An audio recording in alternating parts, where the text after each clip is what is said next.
एक तरफ जहां कई सारे किसान जो है वो सिंगू बॉर्डर पर लगातार एक लड़ाई लड़ रहे हैं कि जो फॉर्म बिल के Bharatiya Janata party union government ने लाए हैं 3 उसे रिपील किया जाए। वहीं आज भारतीय जनता पार्टी के ही एक नेता सुखनंदन चौधरी ने मढ़ में एक किसान रैली निकाली और ट्रैक्टर रैली निकालकर उन्होंने कहा कि हम फॉर्म बिल के समर्थन में हैं। हमारे साथ राजेश जी हैं जो कि डीडीसी चुनाव लड़ रहे थे मढ़ कॉन्स्टिट्यूंसी से कांग्रेस पार्टी से। इनका क्या सोचना है और कई बार हमने ये भी देखा कि कांग्रेस जो भारतीय जनता पार्टी जो मढ़ से चुनाव लड़ रही है आपस में कुछ उनके टकराव भी हुए, उन पर इनका क्या सोचना है और कांग्रेस पार्टी की क्या नीति है आने वाले समय पर लेकर, उस पर बातचीत करेंगे। राजेश जी स्वागत है आपका। शुक्रिया रजत जी। राजेश जी क्या लगता है, एक तरफ जो किसान हमारे काफ़ी महीने अब 2 महीने जो है वो होने जा रहे हैं, 50 दिन होने जा रहे हैं, सिंगू बॉर्डर पर लगातार वो एक जंग लड़ रहे हैं कि हमें जो है वो 3 फॉर्म बिल जो है वो रिपील किए जाएं। एक तरफ भारतीय जनता पार्टी लगातार उनके फॉर्म बिल के समर्थन में ये प्रोटेस्ट वो जो फेवर रैली है जो निकाल रही है। सर देखिए, जो आज आप मढ़ की बात कर रहे हो, अगर वो समर्थन कर रहे हैं तो बीजेपी ने आज क्यों बोला कि हमारा इससे कोई लेना देना नहीं है। मढ़ ब्लॉक में जो हमारे यहाँ पे जो पूर्व एमएलए रहे हैं यहाँ पे, अगर वो उनके साथ उनकी सपोर्ट करें तो आज उनको वहाँ पे जॉइंटली रैली निकालनी चाहिए। वहाँ पे रैना जी को जाना चाहिए, वहाँ पे जितने भी आला अधिकारी, जितने भी उनके बीजेपी की जो टीम है, कल बीजेपी ने साफ कर दिया है कि हमारा इस रैली से कोई लेना देना नहीं है। तो अगर कोई लेना देना नहीं है तो आप साफ बोल दीजिए ना। आप 2 चीज़ों पे क्यों रख रहे हो, दो किश्तियों में पाँव क्यों रख रहे हो आप? अगर आपको कोई प्रॉब्लम है, अगर आपको किसान बिल के साथ कोई प्रॉब्लम है, आप साफ बोल दीजिए। आपने देखा होगा पिछले 2-3 महीनों से किसान कैसे लड़ रहे हैं सिंगू बॉर्डर पे। आज तो सुप्रीम कोर्ट ने बोल दिया कि इसको होल्ड किया जाए। बिल्कुल। तो आपको क्या लगता है कि ये हमने जब कैंपेन भी हम जो शूट कर रहे थे, पूरा जब बातें लोगों से कर रहे थे, तो वहाँ ऐसा लग रहा था कि मढ़ में जो है एक कैंडिडेट जो है वो बलबीर जी जो जीते हैं वो इंडिपेंडेंट कैंडिडेट हैं, इसके अलावा भारतीय जनता पार्टी की कैंडिडेट खड़ी थी। अब एक इंडिपेंडेंट कैंडिडेट जीते हैं और भारतीय जनता पार्टी जो है वो ऐसा लग रहा है कि उन्हें सपोर्ट करती हुई उस मढ़ एरिया से जो नज़र आ रही थी। सर आपने परसों का देखा होगा जो बीजेपी की रैली की है, वहाँ पर तो साफ बोल दिए सिटी साहब ने, ये यहाँ पे 2 रावण थे। जो रावण था यहाँ पे रावण के बेस में आया हुआ था, वो तो आपने देख लिया होगा, साफ बोल दिया होगा कि जब यहाँ पे घर की लड़ाई इनसे आपस में नहीं सुलझ रही है तो ये बाहर क्या करेंगे। तो कहने का मतलब यही है कि ये यहाँ पे अब बीजेपी ख़त्म हो चुकी है। अपने जम्मू कश्मीर में देखा, आने वाले टाइम पे हर जगह बीजेपी ख़त्म ही नज़र होती आ रही है। पर जिस तरह से भारतीय जनता पार्टी ने एक बड़ी जीत डीडीसी में हासिल की, सबसे बड़ी पार्टी उभर कर पूरे जम्मू एंड कश्मीर में आई, आपको लगता नहीं है कि भारतीय जनता पार्टी जड़ें पकड़ रही है, या फिर कांग्रेस जो है वो किस तरह से उनको कंपटीशन देने के लिए तैयारी कर रही है? सर आपने देखा होगा पहले से बहुत ज़्यादा फ़र्क पड़ा है। इस बारी भारतीय जनता पार्टी जितने भी 2-3% से ज़्यादा नहीं जीती होगी, 2-3% मार्जिन से ही जीती है। आपने इस चीज़ में आपने काफ़ी फ़र्क देखा, काफ़ी आक्रोश देखा होगा। इंडिपेंडेंट भी जीते हैं। अगर इन 280 में से कितनी सीटें ली हैं इन्होंने? 70 ही ली हैं, ज़्यादा तो ली नहीं है। आज 20 दिन होने जा रहे हैं, अभी तक इनसे तो डीडीसी चेयरमैन नहीं कहीं पर बन पा रहा है। उसका रीज़न क्या है? इनमें आपस में लड़ाई पड़ गई है, फूट पड़ गई हुई है। आप देखो आने वाले टाइम में कि ये देखना कि लोग ही इनसे खुद परेशान हो गए हुए हैं। यहाँ पे ये जितना इनका बोलबाला था ना, ये खुद ही यहाँ पे कुर्सी छोड़ देंगे जी। बोलना बहुत आसान है, करना बहुत मुश्किल। आपने देखा होगा रैना जी के घर की सीट ही कैसे हार गए हैं। हम भी सीट हारे, हम ये चीज़ नहीं बोलते हैं, लेकिन बोलना बहुत आसान होता है जी।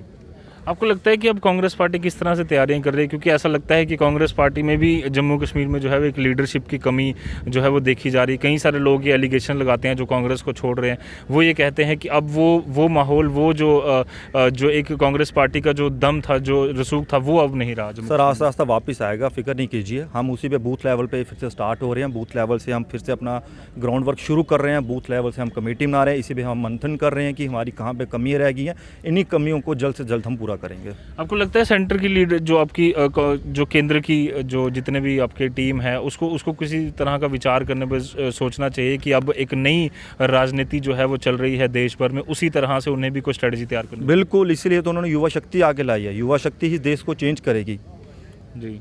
आपके सामने की बात है जी। अब किस तरह से आप जम्मू कश्मीर को या भारतीय जनता पार्टी को एक चैलेंज देने के लिए पूरी कोशिश करेंगे कि हम कांग्रेस पार्टी फिर से जड़ें पकड़ें? सर झूठे वादों से कुछ नहीं होगा। इन्होंने जितने झूठे वादे किए थे यहाँ पे, इतने झूठे वादों से कुछ नहीं होगा। यहाँ पे इनको जो उन्होंने बोला था कि इतनी नौकरी लाएंगे, अभी तक कोई नौकरी नहीं आई है। 4G इनसे अभी ख़त्म नहीं हो रहा है। और मैं दावे से बोल सकता हूँ ये 4G उसी दिन स्टार्ट होगा जिस दिन जियो फाइबर यहाँ पे अपना प्रोजेक्ट कंप्लीट करेगा। आप आज रिटर्न नोट कर लीजिए। इन्हीं का गवर्नर बोलता ना, महीने पे महीने डेटें डालते रहते हैं, इस महीने शुरू होगा, अगले महीने शुरू होगा। हम यहाँ से, मैं यहाँ से आपके टाइम न्यूज़ 9 से बोलता हूँ कि 4G उस दिन स्टार्ट होगा जिस दिन जियो फाइबर का प्रोजेक्ट पूरा कंप्लीट होगा। ये बताओ ना, छोटी छोटी चीज़ें कहाँ पे डेवलपमेंट दिख रहे हैं। 4 इनके टोल लगे हुए अभी तक। ये तो एक उखाड़ने चले थे, एक उखाड़ते 3-4 तो और ले आए। आने वाले दिनों में पता लग जाएगा कितनी। मेरे सामने कभी कोई भी इनका आदमी बैठ के डिस्कस करे, मैं इनको बताऊंगा कि दूध का दूध पानी का पानी कैसे होता है। पर जिन जगहों पर 2 टोल मिले, सांबा में और कठुआ में, 13 सीटें भारतीय जनता पार्टी लेकर आई है 14 में से। सर देखिए कंपटीशन था वहाँ पे, वन साइड वोट कहीं पे नहीं पड़ा। आप जिस मर्जी ब्लॉक में चले जाइए, आपको लगता है जीत होती है? सर जीत होती है, लेकिन जीत का मज़ा तभी आता है जैसे ये 2014 के बोल थे ना, जीत होती है। मैं आपकी बात बिल्कुल सहमत हूँ उस बात पे, जीत होती है। लेकिन होता ना कि मतलब कि बोलते ना ऐसे बहुत खींच के पास होना, पास तो पास होता है, लेकिन 35% वाला पास नहीं होता है जी। पास तो वही होता है जो 60-70% लेके नंबर आ जाए, जिसको आगे कहीं पे कुछ मिले। ये कोई पास थोड़ी है जहाँ पे कहीं 200 वोटों से जीत के, 500 वोटों से जीत के। आप एक भी भारतीय जनता का पार्टी, मेरे को एक भी बच्चा पढ़ा लिखा कुछ समझा सोलेजदार बता दो मेरे को, कहीं पे भी आप भी रिपोर्टिंग करते हो पूरे जम्मू में, आप एक भी मेरे को कॉन्स्टिट्यूंसी बता दो, एक भी ब्लॉक बता दो जहाँ पे इनका कोई अच्छा रिप्रेजेंटेटिव होगा जी। हर जगह से इनका अनपढ़ बंदा चुना हुआ है। तो अब जो गुटबाजी की बात भारतीय जनता पार्टी में लगातार हो रही थी कि जो फेवरेट कैंडिडेट्स हैं, पैराशूट कैंडिडेट्स हैं, उन्हें सीट्स दी गई, पुराने जो वर्कर थे काफ़ी समय से जो काम कर रहे थे उन्हें सीट नहीं दी गई। आपको लगता है कि भारतीय जनता पार्टी को उसका खमियाजा भुगता है या आने वाले समय भुगतना पड़ेगा? पक्का भुगतेंगे। आपने देख लिया होगा, अगर हमने भी ज़्यादा नहीं तो 7-8 हज़ार वोट लेके आए हैं, तो हमने भी कहीं से कहीं लाए ना, यहीं से लाए। हम इसी को चेंज करेंगे। हमने लोगों को समझाया जितने समझ सके। वोट तो बीजेपी का ही टूटा ना, हमारा तो बड़ा है। अब उनको इस चीज़ में मंथन करना पड़ेगा कि वो अपना वोट बैंक कैसे बढ़ाएंगे जी। हमको नहीं, हम तो बढ़ाएंगे अपना। अब वो सोचेंगे कि वो कैसे आगे चलेंगे। हम तो उन तक पहुंच पाए हैं, उनका तो काम हुआ ना। उनका तो 30,000 से 14,200 पे आया। बिल्कुल, ये तो आपको पता ही है ना। उनका तो 14,200 पे आया, और ऊपर से उन्होंने साफ बोल दिया कि 18 सरपंच वापस बीजेपी में नहीं आएंगे। अगर वो बीजेपी में नहीं आएंगे तो कहीं पे तो आएंगे वो, क्या पता हमारा सहारा लेंगे आने वाले दिनों में। अगर एमएलए साहब भी अगर बोलते हैं, उन्होंने साफ बोल दिया कल सेठी साहब ने, एमएलए साहब को वापस नहीं लेंगे। अभी देख लेते हैं, 2-4 दिनों में पता लग जाएगा कि कहाँ पे जाते हैं वो। पर अभी तो ट्रैक्टर रैली उन्होंने बीजेपी के बैनर के तले की है। सर अब देखिए ना, बैनर तो उनका है, अब मैं उसमें कुछ नहीं बोल सकता हूँ। एक तरफ से बीजेपी बोलती है इस ट्रैक्टर रैली से हमारा कोई लेना देना नहीं है। आप तो वही क्लैरिफाई करेंगे ना कि ये आपका अगर आपकी पार्टी के अगर ये XMLA हैं तो आप सपोर्ट करो, अगर नहीं है तो आप साफ बोल दीजिए। आप क्यों दो हमें अंधेरे में रख रहे हो? अभी भी क्यों गुमराह कर रहे हो? एक तरफ से सपोर्ट करते हो, दूसरी ओर से बोलते हो कि हमारा लेना देना नहीं है। अगर नहीं है तो आप साफ बोलो, क्यों हमें गुमराह कर रहे हो अभी भी आज के टाइम पे। शुक्रिया रजत जी, धन्यवाद हमसे बातचीत के लिए। और जिस तरह से एक बड़ी रैली जो निकाली गई सुखनंदन जी द्वारा, और जिस तरह से इन्होंने कहा कि भारतीय जनता पार्टी एक तरफ कहती है कि हमारा उस रैली से कोई लेना देना नहीं है, वहीं दूसरी तरफ सुखनंदन जी जो हैं वो भारतीय जनता पार्टी के बैनर के तले इतनी बड़ी रैली करते हैं।